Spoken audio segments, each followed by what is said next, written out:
বছরের শিশুকে ধর্ষণের অভিযোগ উঠছে হুগলির গুড়াপে। আরও একবার জানিয়ে রাখতে চাইবো, আবারও শিশুকে ধর্ষণের অভিযোগ এবং এবার হুগলির গুড়াপে ধর্ষণ করে খুনের অভিযোগ। 5 বছরের শিশু, তাকে ধর্ষণ করে খুনের অভিযোগ প্রতিবেশী এক ব্যক্তির বিরুদ্ধে। অভিযুক্তকে গ্রেপ্তারও করেছে পুলিশ। গতকাল সন্ধ্যে থেকে নিখোঁজ ছিল নাবালিকা। এরপর প্রতিবেশীর বাড়ি থেকে অচৈতন্য অবস্থায় উদ্ধার করা হয় নাবালিকাকে। কম্বল চাপা অবস্থায় দেহ উদ্ধার হয় পাশের বাড়িতে। হাসপাতালে নিয়ে গেলে মৃত বলে জানান চিকিৎসকেরা। নাবালিকার পরিবার কি বলছে আমরা শুনে নেব, একই সঙ্গে প্রতিবেশীরা কি বলছেন শুনে নেব। আমিও আমার বাজারে গিয়েছিলাম, আর মেয়েটা পাশের বাড়িতে খেলতে গেছিল। ও রাস্তার ধারে বাড়ি, আমাদের রাস্তার এইদিকে বাড়ি। ও কখন মেয়েটাকে আমাদের সরিয়ে নিয়েছে আমরা কেউ জানি না। দিয়ে ওদের বাড়ি ফোন করেছি, খুঁজছি, মেয়ে কয় ওরা বলছে চলে গেছে। তখন সব পাড়া 3-4টে পাড়ার লোক আমরা সবাই খুঁজছি। ও আমাকে বেরিয়ে বলছে তোর মেয়ে এইদিকে গেছে। কিন্তু তখনই আমাদের সবারই সন্দেহ হয়েছিল। ঘরে ঢুকছি, ঢুকে কেউ পাইনি। আমি আবার একবার গেছি, আমাকে কাঠ দিচ্ছে, আমি ওকে ঠেলে সরিয়ে দিয়েছি। মশারি কাঠ বিছানার মধ্যে আমার মেয়েটাকে মেরে চাপা দিয়ে রেখেছি। পুলিশ আমাদেরকে নিয়ে ধনেখালি নিয়ে গেল। ধনেখালিতে বলছে আমার মেয়ে আর নেই। ও আমার পাশেই বাড়ি, পাড়ার লোক বলছে যে অশোক সিং। অশোক সিং কত বয়স হবে? ওর বয়স হবে 45-46। মেয়েটাকে নিয়ে চলে গেছে। তারপরে আবার দুজন এসে আমাদেরকে, ও উঠে মারতে যাচ্ছিল, আমি আমার দেওরকে বার করিয়ে নিয়ে চলে গেছি। তারপরে আমাদের হাত থেকে ওকে কোন দিকে নিয়ে চলে গেছে আমরা আর দেখিনি। তারপরে এরপর আমরা কাঁদাকাঁদি করে খুঁজে বেড়াচ্ছি। তখন ও মার্ডার করে দিয়ে এই গেট গড়াটায় গামছা পরে বসে আছে। বলছে ও তো এইদিকে দোকান দিকে গেছে, দোকান দিকে। তেমন কিছু টু শব্দ পাইনি। আমাকে যখন ওদের বাড়ির লোক যখন বাচ্চাটাকে খোঁজ করতে এসেছিল, আমাকে বললো যে তোমার বাড়িতে আছে তোমার বোনই। আমি বললাম না নেই। বলছে তাহলে তোমার মামা শ্বশুরের বাড়িটা একটু দেখবো চলো। এবার আমি ওখানে যেতে যেতেই ওদের বাড়ির লোক এসে ওখান থেকেই বাচ্চাটাকে উদ্ধার করে। একটা মানে দেয়ালে গায়েতে মশারি রাখা ছিল, তার ভেতরে রেখে আর কাঁথা চাপা দিয়ে রেখে দিয়েছি। আমাদের মুখ্যমন্ত্রী স্বয়ং একজন মহিলা, তার তো নাকি অনেক অনেক পাওয়ার। তো উনি কি করছেন?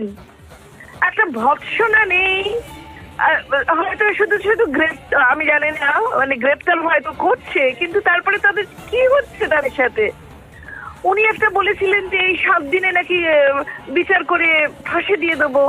এর বোকা বোকা কথা বলে মানুষের পিঠ চাপড়ানো, মানে ওনার পিঠ চাপড়ানোর কথা বলে তো কোনো লাভ নেই।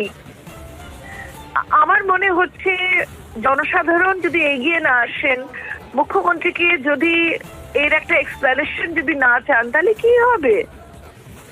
এটা খুব একটা অন্যায় কাজ হচ্ছে বারে বারে। এবং শিশু নির্যাতন শুধু নয়, শিশুকে এরকম করে অত্যাচার করে খুন করা হচ্ছে। ঘটনাটা ঘটিয়েছে তার পাশের বাড়ির একটা ছেলে। আমি পাড়া থেকে যে ঘটনাটা শুনছি, 20 বছর আগেও নাকি সেম ঘটনা ওই ছেলেটা ঘটিয়েছে, তাই তো? সেম ঘটনা ওই ছেলেটা ঘটিয়েছিল। তা আমরা এই যে পাশবিক অত্যাচার করে একটা 5 বছরের শিশুকে মেরে দিল, এটা সমাজ এবং আমরা কেউ মেনে নিতে পারছি না।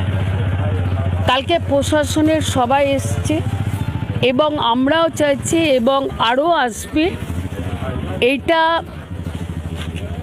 আমি একজন জনপ্রতিনিধি হিসাবে দোষী ফাঁসি চাই। তারা তো করবে, তারা জানে আমরা তৃণমূল কংগ্রেসের ছত্রছায়ায় রয়েছি। ওই ছত্রছায়া আমাদের মাথার উপরে হাত রেখে দিয়েছে। সুতরাং আমরা যা করি আর তাই করি। ভোট ব্যাংকটাকে তাদের ঠিকমতো কারে রাখতে পারলে আর কোনো কিচ্ছু হবে না।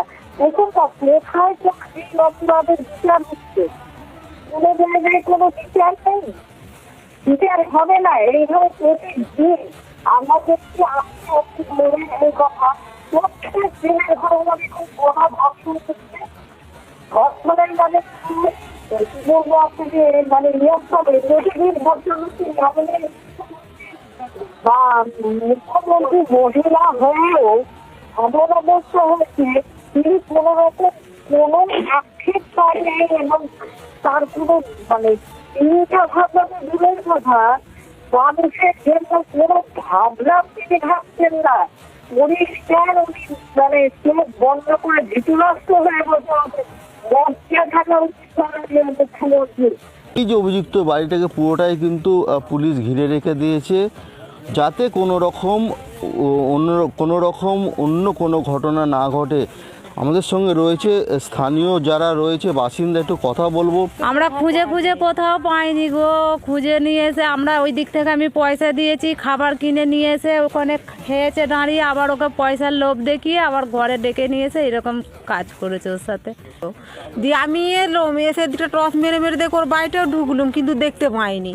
আবার ওর ঠাকমাও এসে দেখলে দেখতে পাই, তখন ওর বাবা এসে দেখছে যে মশাইটা হুঁটকে মানে ক্যাঁথাগুলো হুঁটকে দেখে তখন এইরকম হয়ে আর পড়ে আছে।